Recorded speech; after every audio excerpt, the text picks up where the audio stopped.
ರಾಜ್ಯದ ಜನರಿಗೆ ಶಾಕ್ ಮೇಲೆ ಶಾಕ್ ಅಂತ ಹೇಳ್ತಾನೆ ಇದೀವಿ. ಶಾಕ್ ನಿಲ್ಲೋ ಲಕ್ಷಣಗಳಂತೂ ಕಾಣಿಸ್ತಾ ಇಲ್ಲ. ಬೇಸಿಗೆ ಬಂತು, ಅದೊಂದು ಶಾಕು. ಬಿಸಿಲು ಜಾಸ್ತಿ ಆಗಿದೆ, ಅದೊಂದು ಶಾಕು. ಅದರ ಮಧ್ಯದಲ್ಲಿ ಈಗ ಬಸ್ ಮೆಟ್ರೋ ಆಯಿತು.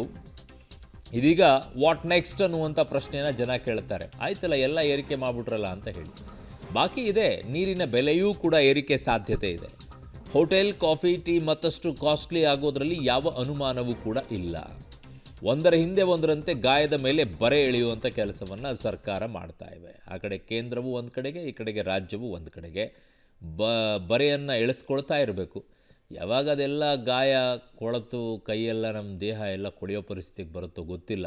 ಇರೋ ಅಷ್ಟು ದಿನ ಕಟ್ತಾ ಇರೋದು ಇವರಿಗೆ. ಅವ್ರು ಯಾವ್ಯಾವ ರೂಪದಲ್ಲಿ ಕೇಳ್ತಾರೆ ಎಲ್ಲ ಕಟ್ತಾ ಇರಬೇಕು. ದರ ಏರಿಕೆ ಶಾಕ್. ಈಗ ನೀರು 30% ಏರಿಕೆಗೆ ಪ್ರಸ್ತಾವನೆ ಅಂತಿದ್ದಾರೆ. ನೋಡಿ, 30 ಅಂತ ಹೇಳಿಬಿಟ್ಟು ಆಮೇಲೆ 70, 100% ಮಾಡಿಬಿಟ್ಟು ಆಮೇಲೆ ಒಂದು 10 ರೂಪಾಯಿ ಕಡಿಮೆ ಮಾಡ್ದಂಗೆ ಮೆಟ್ರೋದವ್ರ ರೀತಿಯಲ್ಲಿ ಮಾಡುವಂಥ ಕೆಲಸ ಮಾಡ್ಬೋದೇನೋ, ನಮಗೆ ಗೊತ್ತಾಗಿಲ್ಲ. ಅದೇನೋ ಸ್ವಲ್ಪ ಮಿಸ್ಟೇಕ್ ಆಗಿದೆ ಅಂತ ಡೈಲಾಗ್ ಹೊಡಿಬೋದು. ಹಾಲು ಲೀಟ್ರಿಗೆ 5 ರೂಪಾಯಿ ಏರಿಕೆ ಸಾಧ್ಯತೆ ಇದೆ ಅಂತಿದ್ದಾರೆ. ಕಾರಣ ಅವ್ರು ಕೊಟ್ಟಂಥ ಭರವಸೆ ಈಡೇರಿಸಬೇಕಲ್ಲ. ಅವ್ರು 5 ರೂಪಾಯಿ ನಾವು ಕೊಡ್ತೀವಿ ಹೈನುಗಾರರಿಗೆ ಅಂತ ಹೇಳಿದರು. ಆ ನಿಟ್ಟಲ್ಲಿ ಈಗ 5 ರೂಪಾಯಿ ನಮ್ಮನ್ನು ಏರಿಸ್ಬಿಟ್ಟು ಅಲ್ಲಿ ಆ ಕಡೆಗೆ ಕೊಡಬೇಕಲ್ಲ. ಹೋಟೆಲ್, ಕಾಫಿ, ಟೀ ಅಲ್ಲಿ ಆ ಕಡೆಗೆ ಏರಿಕೆ ಆದರೆ 15% ಏರಿಕೆಗೆ ನಿರ್ಧಾರವನ್ನು ಹೋಟೆಲ್ ಸಂಘಗಳು ಮಾಡ್ಕೊಳ್ತಾ ಇವೆ. ಕಾಫಿ, ಟೀ ಏರಿಕೆ ಆಗುತ್ತೆ 15%. 15% ಏರಿಕೆ ಆದರೆ 10 ರೂಪಾಯಿಗಿರುವಂಥದ್ದು ಈಗ 15 ರೂಪಾಯಿ ಆಗ್ಬೋದು ಟೀ. ಕೆಲವು ಕಡೆಗಳು 15 ರೂಪಾಯಿ ಇರೋ ಕಡೆಗಳಲ್ಲಿ 20 ರೂಪಾಯಿ ಆಗುತ್ತೆ. ಕೆಲವು ಕಡೆಗಳಲ್ಲಿ 20 ರೂಪಾಯಿ ಇರೋ ಕಡೆಗಳಲ್ಲಿ 25 ರೂಪಾಯಿ ಆಗುತ್ತೆ. ಅದರಲ್ಲಿ ಯಾವ ಅನುಮಾನವೂ ಬೇಡ.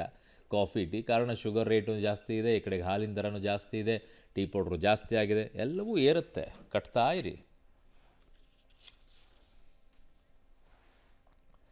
ಇನ್ನು ಮುಂದೆ ಹೋಟೆಲ್ಗಳಿಗೆ ಹೋಗಬೇಕು ಅಂತಂದರೆ ಯೋಚನೆ ಮಾಡಬೇಕು. ಹೋಗ್ಲಿ ಬಿಡಪ್ಪ, ಮನೆಗೆ ಒಂದು ಅರ್ಧ ಲೀಟ್ರ್ ಹಾಲು ತೊಗೊಂಬಿಟ್ಟು ಮನೆಯಲ್ಲೇ ಕುಡಿಯೋಣ, ಯಾಕೆ ಹೋಟೆಲ್ಗೆ ಹೋಗೋಣ ಅನ್ನೋ ರೀತಿಯಲ್ಲಿ ಆಗೋಗ್ಬಿಟ್ಟಿದೆ. ಆ ಪರಿಸ್ಥಿತಿ ಆಗಿದೆ ಈಗ.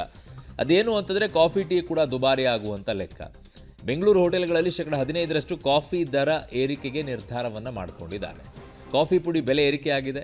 ಶೀಘ್ರದಲ್ಲಿ ಹಾಲಿನ ದರ ಏರಿಕೆ ಸಾಧ್ಯತೆ ಕೂಡ ಇದೆ. ಹೋಟೆಲ್ ಅಸೋಸಿಯೇಷನ್ ದರ ಏರಿಕೆಗೆ ನಿರ್ಧಾರವನ್ನು ಮಾಡಿಕೊಂಡಿದ್ದಾರೆ. ಸೊ ಅವ್ರು ಹೇಳ್ತಾ ಇದ್ದಾರೆ ಈಗ ಹೋಟೆಲ್ ಅಸೋಸಿಯೇಷನ್ನವರು, ನಾವು ಏರಿಕೆ ಮಾಡ್ತೀವಿ, ಏನು ಮಾಡೋಕ್ಕಾಗಲ್ಲ, ನಮ್ಗೆ ಅನಿವಾರ್ಯತೆ, ಕಾರಣ ನಮ್ಗೆ ಉಳಿಬೇಕಲ್ಲ ಅಂತ ಹೇಳಿ ಅವರು. ಅದು ಕರೆಕ್ಟೇ. ಕಾಫಿ ಕಪ್ಪುಗಳನ್ನು ಎತ್ತಿಡಕ್ಕೆ ಅವ್ರಿಗೂ ಕೂಡ ಸಂಬಳ ಕೊಡಬೇಕು, ಕಾಫಿ ಟೀ ಹಾಕಿ ಕೊಡೋರಿಗೂ ಕೂಡ ಸಂಬಳ ಕೊಡಬೇಕು, ಜೊತೆಗೆ ಹಾಲಿಗೂ ಕೊಡಬೇಕು, ಟೀಗೂ ಟೀ ಪೌಡ್ರಿಗೂ ಕೊಡಬೇಕು, ಸಕ್ಕರೆಗೆ ಕೊಡಬೇಕು, ಗ್ಯಾಸಿಗೆ ಕೊಡಬೇಕು, ಎಲ್ಲ ಖರ್ಚಾಗಬೇಕಲ್ಲ ಅವರಿಗೆ. ಆದರೂ ನಾವು ಅಡ್ಜಸ್ಟ್ ಮಾಡ್ಕೊಂಡು ಕೊಡ್ತಾ ಇದ್ವಿ ಅಂತ ಇಷ್ಟು ಲೆಕ್ಕ ಹೇಳ್ತಾರೆ. ನೋಡೋಣ ಬನ್ನಿ ಎಷ್ಟೆಷ್ಟು ಆಗುತ್ತೆ ಅಂತ ನಾನು ಲೆಕ್ಕ ಕೊಡ್ತೀನಿ. ಬೆಂಗಳೂರು ನಗರದಲ್ಲಿ ಅತ್ಯುತ್ತಮವಾದ ಫಿಲ್ಟರ್ ಕಾಫಿ ಗ್ರಾಹಕರಿಗೆ ಎಟಕುವ ಬೆಲೆಯಲ್ಲಿ ಸಿಗುತ್ತಿರುವುದು ಹೆಮ್ಮೆಯ ವಿಷಯ. ಇತ್ತೀಚೆಗೆ ದಿನದಿಂದ ದಿನಕ್ಕೆ ಕಾಫಿ ಪುಡಿ ಬೆಲೆ ಗಗನಕ್ಕೆ ಇರುತ್ತಿದೆ. ಇದರ ಜೊತೆಗೆ ಕೆಲವೇ ದಿನಗಳಲ್ಲಿ ಹಾಲಿನ ಬೆಲೆಯು ಏರುವ ಸಂಭವಗಳಿವೆ.